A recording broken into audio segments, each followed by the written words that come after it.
Hello, all you hardcores out there. How you doing? It's Russ here from Porky's Corner, and still the biggest voice in boxing. We say the things in here that nobody dares say. Right, Terry's take 114. Have a listen to this. This is classic Terry. Here we go. The light that you have now shone or put upon uh, those who are looking after the purest fighters, that light will start now shining on them, meaning that, the trainers, the handlers, and keep this in mind, wouldn't it be sensible that if a person, if a fighter fails a drug test, then the entire team should also be banned? Not just the one. He's not doing it to him. He can't be doing it to himself. He can't be administering himself. Sure. He has to have handlers. Sure. So if a man is banned, it shouldn't be the boxer. It should be the entire team with the boxer. Okay. Back in the day, I was the drug test before or after the fight, and it's after every fight because it's not anyone. Would there be anything dodgy going on? So I say, sure, I want to know put them on, and they have them. But I think that something that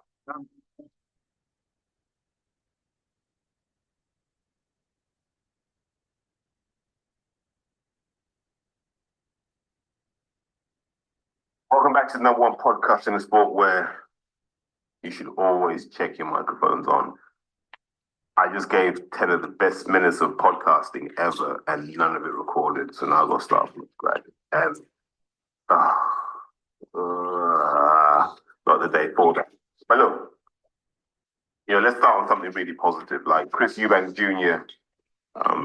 Paying out to all the fighters on his card that were almost left high and dry because of Conor Ben's failed drug test. What a powerful move. And I know people say Jake Paul's done it before, and I respect that too, by the way. I congratulate anyone that does it. But in mainstream boxing, in a world where it's, shaft everyone you can, to see Eubank do that, I think it's brilliant. And I don't know how much that cost him. Let's say it cost him 50 grand. What's Eubank going to do with 50 grand that he hasn't done before? The answer is nothing. But if you look at the guys who got the fights, I don't know how rich Ellie Scott is. I don't know how rich Lyndon Arthur is, and I'm not here to judge them. But I know that receiving that money makes a material difference in their life right now, right? For Elle, it will get her a driving license, and it will help pay for insurance when she gets a car. And Elle does need to get a car because seeing her on the train every day is heartbreaking. Or maybe she can just move closer to the gym, as I've suggested before. For Lyndon, who knows? That might be a holiday. It might help with the kids. I don't know, but all of those guys, Felix Cash, etc., Matty Harris, that's an unexpected boost, and they're in the sport, so they know how hard it is. They know all the stuff like top level pros not paying for sparring, managers shafting you and not delivering the sponsors they say. So for someone like Eubank to put money in boxers' pockets, and really that's how you judge value what goes in his pocket. So credit to him. It's definitely needed in the sport, and it's one of those good news stories when it comes to Eubank. So kudos to Chris Eubank Jr. I think considering what we had with his old man, come to that later. I think this was the energy we needed around this fight at this point in time. Now, from someone who gets it really right to someone who gets it really, really, really wrong, what on earth has happened with this 10 rounds versus 12 rounds thing? Oh my God. Oh. Just pause for a second. Think about this. Frank Warren, right? You're going to go head to head with Frank Warren over what a contract is. Like this man hasn't sued everyone in boxing. So you can imagine what happened, can't you? Just think about this. Ben Shalom and George Warren talk. Look, we need to do the same cabinet fight again. Like, it's going to be even bigger after what happened in October. Got to do this again, Ben. Let's do this. And Ben's probably like, yeah, we should. I think it should happen on Sky. It'll be great for both guys to be seen on Sky. Easter weekend, perfect. You know, this is the right time to do it. We can handle this. You know, we're experienced. Most I don't even know if it's on Sky or not. And George is like, yeah, great. Let's agree the heads of agreement. They do that. Yeah, send the contract over. Ben's like so happy that Queensbury have been pain-free to deal with. He's just grabbed the contract off the shelf. Well, probably not off the shelf, a Word document. He's got the Word document, right? Maybe from Dan Aziz's last fight. He's like, just grab this. Yeah, 12 rounds. Contract gets to George, and George is like, we said 10. And George is going, Dad, get over it. Get over it, Dad. You know, Frank stopped the Box Nation interview, come over. Yeah. And Frank's like, oh, we were only going to do 10 rounds, weren't we? He's like, yeah. Frank's like, And Frank's like, George, watch this. Class is in session. Calls everyone. Lee, get Liam right now. Everyone sign this contract right now. And they've turned that contract over faster than anything. Let's just sign it. Doesn't matter. Sign it, right? I imagine the contract's gone to Boxer, and whoever handled the admin at Boxer has gone, God, that was quick. But they're thinking, yeah, maybe Frank likes us after all. Maybe Frank quite likes Boxer, and that's why we're working well together. Start reading the contract. Ben, Box, don't have a look at this. Are you sure Ben Whitaker's doing 12 rounds? Ben's like, of course he's not doing 12 rounds. That's on the contract. And there's that sinking feeling. Everyone knows the sinking feeling. Do you remember at school when you had done something that you thought you got away with? And they go, the headmaster wants to see you. Or you just had this sinking feeling. And you felt that feeling all the way until you met the headmaster, that trepidation of, oh my God. All the demons start creeping in. You know, Ben had that. Ben gets on the phone. Calls Frank. Frank's like, I think you want to talk to George. Then Frank got you on the phone. Frank's like, that's how this game works. That's how this game works, young man. You see that big 6'5" guy that wears the Versace pajamas and thinks he's Canelo, the old man who's too old to be doing what he does, the old man who's too old to be bantering with a 21-year-old Charlie Parsons. You see him, the guy that made and broke Coogan Cassidy. You see him, the guy with the fake record, the guy with the fake boxing career, the guy with no footage of him ever fighting apart from body sparring Frank Smith, who I could take out. See him. I've got him on a leash and he sits right next to my chair. And he gets to eat anything that falls off my table. It may have taken me 6 or 7 years to get him there. It ain't going to take me that to get you there. This is what's going to cost you to get your man out of a 12-round fight that he's dreading. And Ben's probably trying to talk slick and Frank's gone, yeah, talk to Tone. Yeah, and so Ben's now like, oh my God. And so Ben does a whole media thing, and Frank's like, you're just making it worse for yourself. Then Frank comes out, right? And Frank has to issue the slap down publicly. But in the background, all the numbers already known, and Frank knew they were going to pay the number because there was no other option for Ben Whitaker. And so in the end, they get to their agreement, right? And Frank looks like Big Blue, Gary Kasparov, Magnus Carlsen, Boris Karpov, I don't know, Anatoly Karpov, I should say, sorry, Boris Spassky, any of the great chess players, right? Because he handled that well. And ably assisted by Lee Eaton. But I want to ask a question here. What would have happened if it had worked the other way around? So remember, Lee Eaton serves as head of boxing, and I think he still manages fighters. He may still manage Liam. if I'm wrong on this, apologies, Lee. But if Lee is managing fighters and working for a promotional company, it's great when it works in their favor, but what if it doesn't? Where do the allegiances lie at that point? That's what I'd be intrigued in. It worked for Liam this time, but maybe it won't next time. And we need to be very careful about some of these relationships we have in boxing. And it's not necessarily that people are getting shafted, it's just that perception of independence that you want to see. So Lee's handled it well in the media as far as I'm concerned.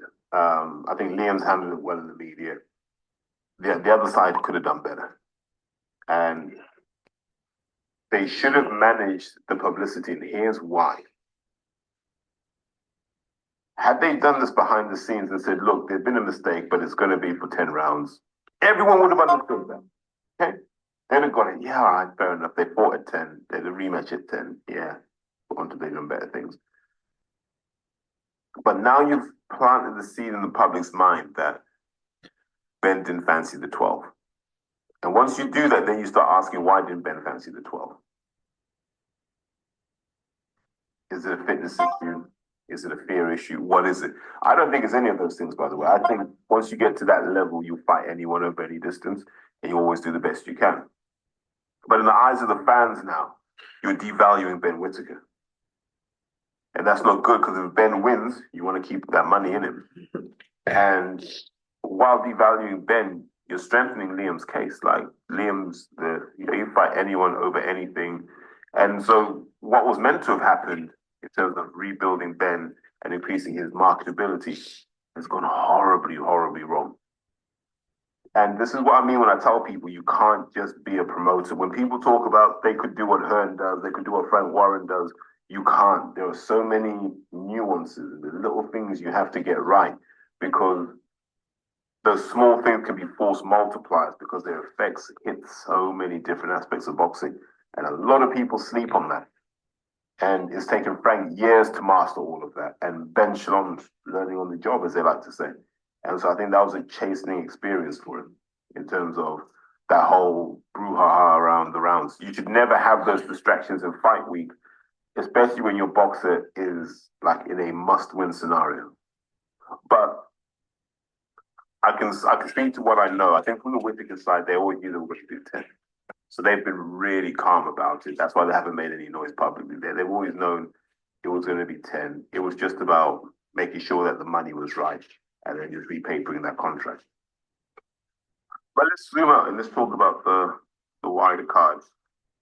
In terms of the main event, actually, let's come on to that, because I think it's an interesting card, isn't it? In terms of it just being like a pure kind of Midlands focused card, and I guess you got to do that to ship the tickets.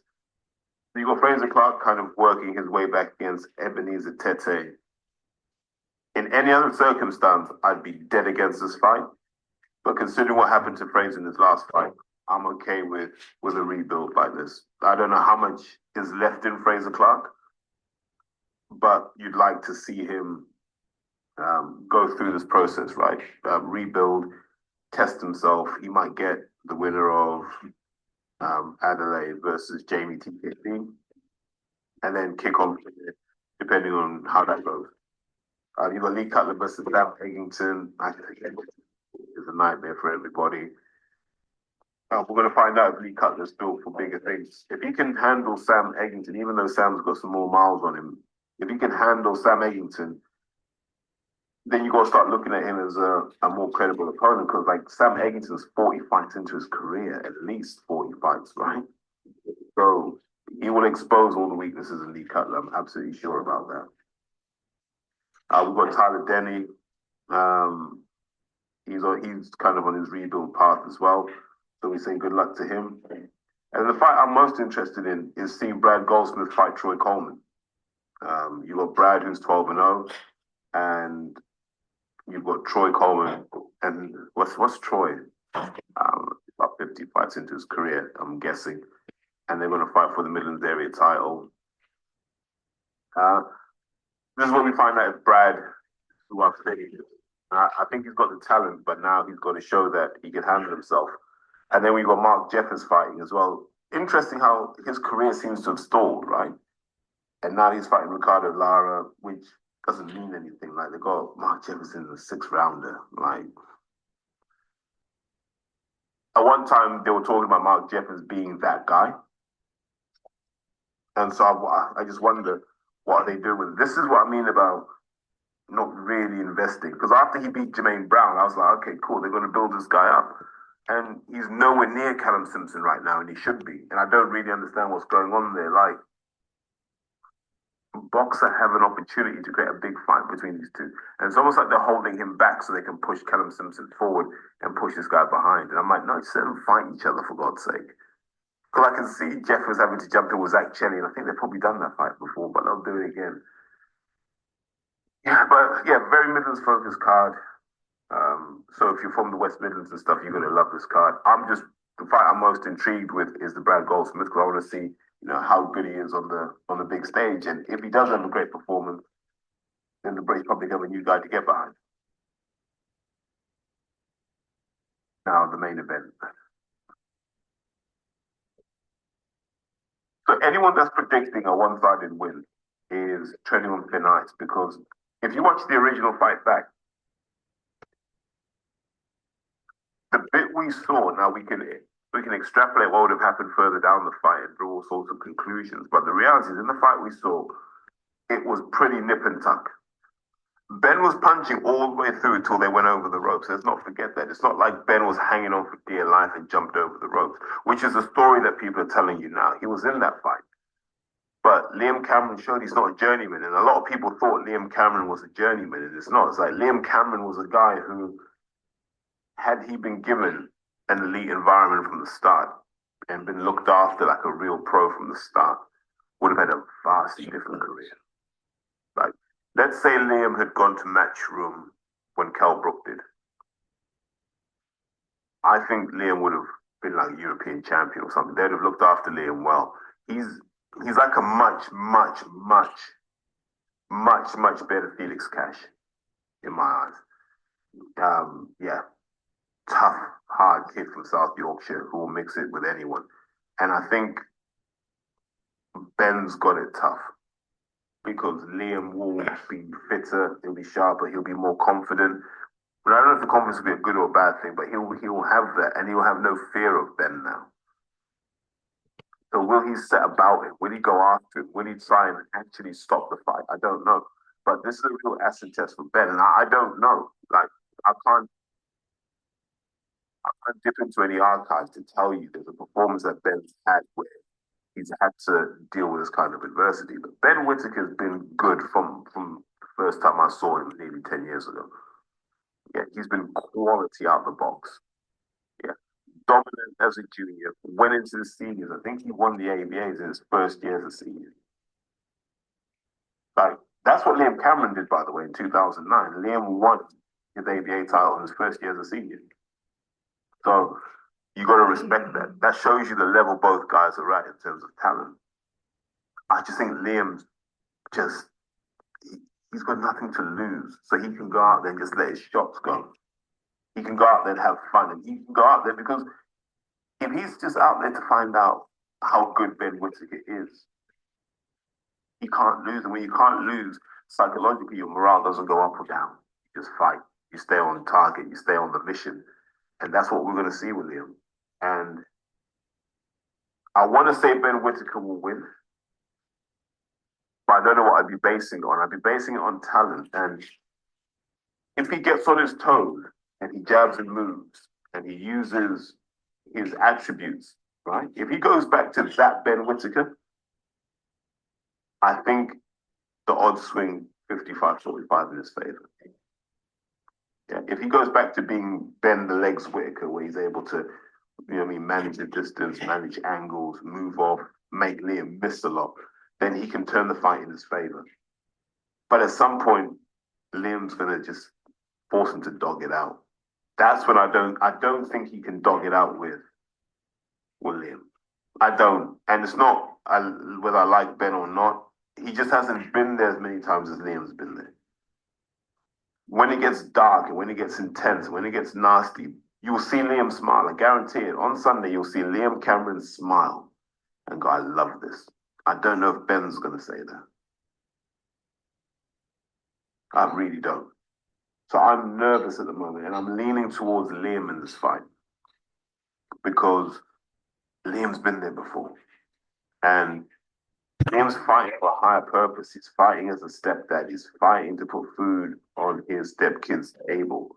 He's not just glory. Maybe it's not even glory for Liam. It's survival. And I think he's going to box that way. So if you look at what we know about these guys, not what we hope to see, but what we know about these guys, Liam hits hard enough to take it out of Ben. And what Liam does really well that no one talks about, he knows how to get to that body, right? Because Ben's going to do a lot of bending at the waist, a lot of bobbing, slipping, sliding. And if Liam goes head hunting, he'll struggle. But Liam knows if I miss the head, go downstairs immediately. Yeah. So if my jab misses, cool. I'm going to throw a right hook to the body. Yeah. He's going to have to react to that. And he ain't going to be slipping and sliding then. And then I can come back up top if I need to. And I think that will be Liam's thing. If Liam can just understand that if the headshot misses, go straight to the body.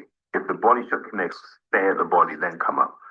But he's a smart guy. He already knows what to do. And he's got Grant Smith on his side. So there's enough boxing intellect there to manage this fight. I don't know what Andy Lee can do for Ben. If you say to Ben, right, we're going to have you kind of planting your feet, using your hips when you punch, I get it. But you're going to be there to take shots coming back. And if you say to Ben, you got to get up around the perimeter of the ring, pick him off with the jab, with the 1-2s, then we're back to the amateur stuff he was really good at. And then my question is that progress or not? But maybe the goal of this fight is just to win and to get past the Liam Cameron saga. Maybe that's the goal. And then if that's the goal, it also. But I'm leaning towards Liam. Mainly for emotional reasons, to be honest. And there's no disrespect to Ben. It's not an anti-Ben Whitaker thing. I'm just too close to Liam to count against him. Like, I'm physically close to Liam. I talk to Liam. I've known Liam like 9 years or whatever it is. So it's hard for me to bet against him. I just think at some point, after about round 4 or 5, it's going to go back to what it was in the first fight. And it's going to be attritional. And it's going to be horrible and nasty in there. And at that point, you're going to see that Liam's been in those trenches before. And I'll go back to this. I wish Ben had never taken this fight. I would have told him to fight absolutely anybody else except for Liam Cameron and Craig Richards. 2 guys I'd have been like, just swerve them. They're hard men. Those are hard men. Like Dan Aziz. But Dan's different because like Dan will punch holes in you. Right? And Craig will as well, but not with the same volume that Dan will just keep punching holes in you. But if you look at Liam, look at Craig, chins are pretty damn solid. I mean, solid chins, which they don't just walk through anything. So let's see. Right now I'm leaning towards Liam Cameron for the win. I don't say that lightly. And I told you, like, I knew if you followed me for my journey, I've been a massive Ben Whitaker fan. Just, I've never seen the pitbull in Ben. And if I see it on Sunday, I'll come on here and say I was wrong.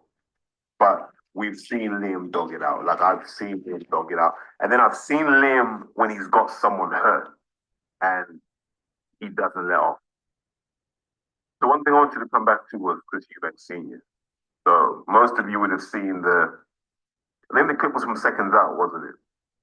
Where Chris is very forthright in his views about Junior fighting Conor Ben. Doesn't think the fight should happen, wasn't happy with his son smashing an egg over Conor Ben. But the emotion that came with that was, it was hard to figure out where it came from. But on a side note, Chris Eubank Jr. being dressed like he's just come from filming The Football Factory 2 was absolutely brilliant to see. He did. He looked like he'd just gone to Leeds away. But when it got sent to me, one of the things I felt was, that's a man who hasn't got over the loss of his son. That's a man who's now realizing he's not the Eubank Senior of old.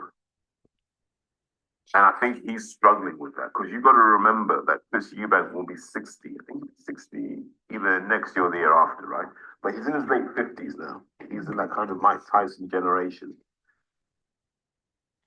Like he hasn't built the way Mike Tyson has. Like no one's really got behind Senior and built anything around him. Now I don't know why that is. I don't know if he's hard to work with. I don't know if he wants too much money. But Eubank doing some kind of podcast series where he interviews people. I think that would be really interesting where he has to give others a platform, almost park his ego and just get involved when he needs to. That would be interesting because I think he's a character, but he's getting to that age where he's not who he was. He's not the guy that was driving the Rolls Royce convertible. He's not the guy that had a new woman on his arm every month. Not the guy that could hold court in the Mayfair Hotel and spend the money that he wanted. He's not that guy anymore. And he's having to deal with that at a time where his son is becoming that guy. And because I lost my old man early, I never got to see that shifting dynamic. So I don't know what that's like. Maybe some of you guys listening know. But I imagine it's hard when you've been the head of the family to realize that someone else is not carrying that thing. And the public are more connected to them than they are you. And I think he struggles with that. And that's why you're seeing what you're seeing with Chris. It's a combination of his declining kind of power in conjunction with probably not fully grieving over his son. And so you get that outburst. And it was heartbreaking because there would have been nothing better to have seen the fathers and the sons in the ring at the same time. And I know that feels corny and cheesy, but I think that would have been a lovely moment for British sport, not just boxing, but British sport, to see the fathers and the sons in the ring at the same time. You know what? I almost forgot. Matchmaps have a card on Saturday, don't they? So I'm going to see if I can remember off the top of my head. Dalton Smith's on there, and he's fighting Matthew Germain, who I don't even know who he is. I don't know who he is. I don't know what level he'd be here. But he lost to two guys that we don't even know. He had a draw against a guy that we don't even know. I don't believe those guys are area level. So this is just one of those, like, if you're Hearn, why would you have even done that? Like, is Eddie literally just filling in the dates Frank doesn't want? Like, I don't understand it. Josh Warrington's in there against someone we don't even know. The only kind of uptick is Josh Padley, who, you know what I mean, deserves all the publicity he can get. You got Giorgio Visioli on there, who people are talking up, but yet to see him tested, so not really sure. But he is talented. Like as an amateur, he was super, super talented. And then Lili Buttigieg, he's on there as well. How do you summarize that? It's a card that didn't need to happen. You know what I mean? You could have tacked that card onto the boxer card on the Sunday and you'd have been like, yeah, okay. So I don't know where Hearn is right now. I know he's going to make some signings. I'm hearing Leo Atang, Adam Maka. And actually, to be fair, with the amount of crap that Hearn's dishing out at the moment, he should have spare capacity to build these two guys up. Because that Dalton Smith card is like something Frank Smith could do. Like Eddie doesn't need to be involved in that. You know what I mean? He doesn't. Because it doesn't require that. It's not going to sell. It's not a great card. Let Frank Smith do that. And if Eddie starts doing more of that, he can focus on building this new generation and bringing that home that stiffness that he left over them. But from a boxing perspective, just cards like that slow us down. Yeah, those cards slow us down because it doesn't make any sense. Like, why don't you put the gloves in the ring and walked out? Or just be like, yeah, I fancy coming back now. Yeah, all right. And this is the problem. So this is what's killing boxing. These guys won't go away. Chisora's still there. Fury's still there. All these guys are still there. Warrington's still there. They're all still just mooching around like until the money dries up. Just keep having fights. And And part of me is sympathetic to that because I'm like, well, who am I to tell them to stop? But me looking at the kind of big picture, these young kids ain't getting the opportunity because like there's too much money going into these older heads. I'm kind of bored of it, especially like when we've seen the best of them. Just gonna switch gears and talk about the boxing media for a second because people keep asking me where Rob Tebbett is. And honest answer is I don't know and I don't care. So you got to remember, this is what 6 years ago now when he had the meltdown. It was 6 years ago over Easter when he had his little meltdown, and he was sending me messages, oh, like an angry ex. You need to call me now. We need to sort this out now. And I was like, do when I feel like it. But I said then, and people said I was a hater, and I didn't know what I was talking about. But I said then, the problem with Rob Tebbett is Rob Tebbett's in it for Rob Tebbett. Rob Tebbett's a failed actor who is able to be this confidence trickster, right? Because people believe he can get them close to the boxers they admire. And so he made this whole thing of parading himself as the guy that can save boxing content because he believes that what he was doing at Boxing Social was revolutionary. But it wasn't. It was all kind of spearheaded by a lady called Davina and a guy called Neil Kettleborough. They were really the brains and engine behind Boxing Social. I don't know who it's changed hands a few times. No one really cares about it anymore. But he thought him standing there with a microphone and a camera was somehow him being this digital genius. Yeah? Why aren't Unilever calling you? Why has no big brand called you? Like Box Raw ain't even called Rob Tebbett to say, can you help make us slicker? Why? Because the guy's a fraud. That's what he's a fraud. And when people say, where is he? I say he's being a fraud somewhere else. I'm sure he was able to be a confidence trickster to the Faruqi guy. And even, what's the guy's name? Jordan Pollock, the guy that actually put the money in. And I imagine that Jordan Pollock guys looked at the numbers and gone, Rob Tebbett does absolutely nothing for this platform. Rob Tebbett's not the guy. Rob Tebbett was never the guy. And it just shows how dumb some people are that they believed he was. But Rob Tebbett was always in it for Rob Tebbett. And wherever he is now, in the wilds of Bedfordshire with his family, and his family got nothing to do with it, but he sat with his family reflecting and now realizing he can't do it. And if you look, Boxing News, one of the greatest publications, tanked. They tanked it, right? You don't have guys of the esteem of a Tris Dixon or a Matt Christie. Like if I was Jordan Pollock and I own all of these things, I'd be calling Tris Dixon and say, mate, do you want to just take over this? Yeah. I'd give it to Tris Dixon, and then Tris Dixon can have his Life Stories podcast on there too. All of that. I'd do that because Tris is credible. I'd have John Dennon back, Matt Christie, Nicky Bond. You reunite the old gang, make it worth their while, and allow them to be dynamic and to just create content like, you know, whoever controls editorial policy controls it. But get rid of guys like Tebbett. Yeah. Tebbett's just a chancer. Like he was the one-eyed man in the kingdom of the blind, and then we all got our sight back and realized he's a fraud. They all are. Get rid of the lot. All that ID stuff is trash. The Boxing News Plus thing's nonsense. It confuses fans. Boxing News is a legacy brand. It appeals to people who aren't necessarily tech savvy. So you trying to make it tech savvy isn't the one. Yeah, there are loads of ways they could have fixed that, but they went about it the wrong way. I'd also argue the same with the Ring magazine. The Turkey buys the Ring magazine, right, and buys Michael Benson's account and goes, "I'm buying all this engagement," and suddenly all the numbers are down. And you look at that and you go, this is what happens when you don't understand boxing content. Boxing content isn't about long form anymore. It's about really sharp, powerful sound bites, and it's about authenticity. Like fans know what's really going on now, and you've got to look at what Triple H has done with the WWE, where they don't pretend anymore. Like they just pulled the curtain down and said, "You already know what we're doing, so we may as well just do it out in the open."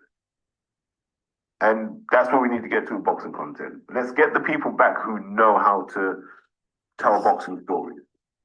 And then let's find some really savvy people who know how to translate that into digital content. And let's get some new voices and some younger voices involved. And let's build it that way. Because what's happening right now ain't working.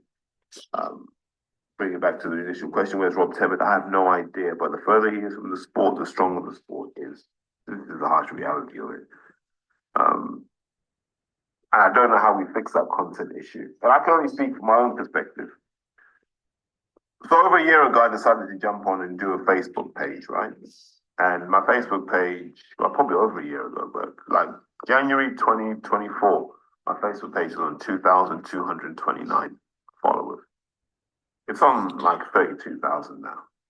And so I've learned a lot of content lessons. And the most important content lesson I learned is the things you think fans care about, they don't care about. They don't. Like, British fans don't care about American boxers. Unless it's Floyd, unless it's Mike Tyson, they don't care. They don't care about Ward. They don't care about Durrell. They don't really care about Shakur Stevenson, right? This is just based on the numbers. This isn't my opinion. And then within that, the things that go viral are the things that go viral on other platforms. So it's not about it'll be the knockouts, it'll be the fights, it'll be the banner, all that stuff crosses over. And what it taught me in this kind of year and a bit that I've been watching it is boxing content can't be serious because people don't want it to be serious. The stuff that is serious and in-depth gets no traction. It gets no traction. So boxing fans all claim to want the Ring magazine, they claim to want boxing news, etc. But they don't ingest that content. They ingest the content of George Fury headlining someone. You know, that's stupid. That's what really got me from like 2,500 to like 12,000. That John Fury headbutt video. But just on a side note, if everyone I've invited to like that Facebook page, the Highfield Boxing one, accepted, I'd probably have like 70,000. It's a long, long road inviting people, but it teaches you a lot about content, the things that cross over. Like attractive women boxing, even if they're not professional, will get you traction. Yeah. And that's why you see a lot of this stuff. You don't see this stuff because people are stupid. You see it because it moves the needle when it comes to engagement. And then what you can do is park the serious content behind that. So like on a Facebook story, I can put a woman who's more than attractive in a bikini shadow boxing, right? Jiggling about in that. And that story will do 1,400 views, okay, over a 24-hour period.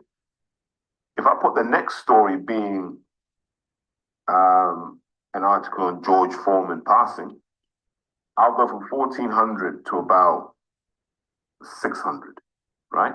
But if I went with the George Foreman first and the half-naked woman second, it would be like 100 George Foreman views and about 53 for the half-naked woman. So you just got to understand how these dynamics work. And I don't think people at the boxing news, etc., really understand where the content game is, because they're trying to force people to be these sophisticates when really we're not. Like, we watch boxing for pretty base level stuff, let's be honest. Bit of gossip, few knockouts, and a bit of tension. That's what we really want. I just want to close by talking about Ryan Garcia, because you got to think about Garcia, right? Garcia's the sort of guy, he's fearless, and he's fearless now. He manages his career. Like, I don't think he cares about who wins or losses. He just puts himself in these positions, because at 135, he went after Luke Campbell when he probably shouldn't have gone after Luke Campbell, and Luke Campbell was accepted as one of the guys who was unlucky not to be a world champion at 135. He went after Luke Campbell and stopped him. He went after Devin Haney and destroyed Devin Haney. So he's gone from 135 Luke Campbell, and for me, that's a very credible win. He then goes to 140, beats Devin Haney, and now he's talking about going to 147 to fight Jerome Boots Ennis. Wow. That's balls, right? That's the definition of having balls, to just keep moving up weight classes and going, I'm going to go after one of the main guys. And that's how you build a strong Hall of Fame career. Like, people can say, oh, but he got done for drugs, but so did Roy Jones, so did James Toney, so did loads of others, Evander Holyfield. Most of the Hall of Fame got done for something or other. And the thing we then take from that is just as simple as respect to him for having that kind of courage. I think Teofimo Lopez has that as well, because you got to look at Lopez's record. He beat Loma at 135, and that was like Loma. At 140, he beat Josh Taylor. Now, it wasn't Josh Taylor, but Josh Taylor's another former undisputed guy as well. And these guys are quietly kind of going about their business like that. Maybe before Ryan fights Boots, we can get a Teo versus Ryan fight, but these are the sorts of things we want to see, not the over management of a career. We want these guys to just have the nuts to go after stuff, because this is a beautiful sport when the best fight the best. Nothing beats it. And this could be the catalyst for bringing American boxing back. Because if you look at Europe, we don't have that. Like, you got Tyson Fury training again because who knows? Who knows? And we know by May he's going to start talking crazy, and he's going to say, "Look, give me the bodybuilder. My last fight will be against the bodybuilder," all that sort of stuff. And we're bored of it over here, but it looks like it's popping off over in America, which is good, because just like politics and economics, you need multipolarity, and in boxing, you need a multipolar world. We can't just have Turkey paying for everything, if you know what I mean. But look, I wasn't traveling to do today, so I thought I'd just drop this one in. I should really talk about Boots on Saturday. I thought he was pretty destructive. I think he's like Mike Tyson in 1988. He's so far ahead of everyone else that we don't know how good these guys are. And that doesn't help him. And I don't think we will know how good he is until he jumps up to 154 and fights a guy like Virgil Ortiz, unfortunately. But I like Boots. I love watching him. I love what he can do in the boxing ring. Benefits of being from a boxing family, I guess. But would like to see him in a more competitive position. All right, guys, take care. We'll speak soon. Well, that was Terry's take. 15, that is it. I think it is. So I hope everybody enjoyed it. He speaks very elegantly, Terry. You can tell he's been to uni and a university, unlike me. So that's about it. Really, look, I've got Anthony on in morning, so that's good.